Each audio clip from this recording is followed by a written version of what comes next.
So yes, it's me, Vuyo, and I was so happy to actually find myself here in the On Purpose space for today's session.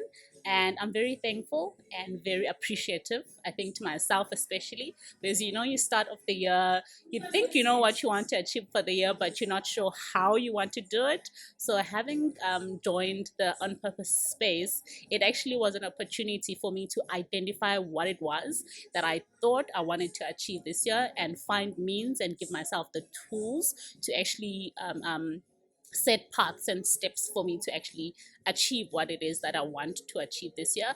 And really, thank you to Simone, because, like I was saying to one of the associates I was sitting with, is that actually in the past week that we've had, I did process what it is that I actually want to, work towards in the year. And today's session helped me to actually accentuate and put it into a practical sense how it is that I can actually achieve what I want to work towards. So thank you very It was a much. gift to me.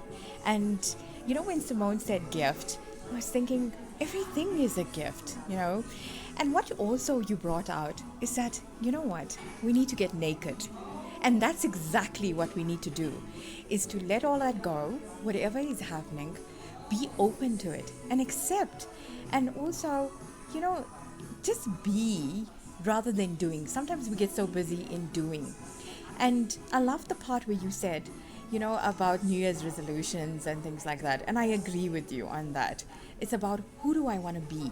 And then everything would fall into place.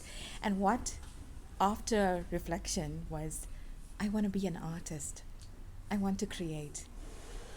Thank you. Second time round with definitely no regrets. Everything that I expected and more. Who do I want to be for 2024? All set, ready, steady to go. And I'm ready, absolutely ready to set myself free from 2023. That's what it's all about. If you weren't here, you missed out, but all is well. You'll definitely be here next year without a doubt.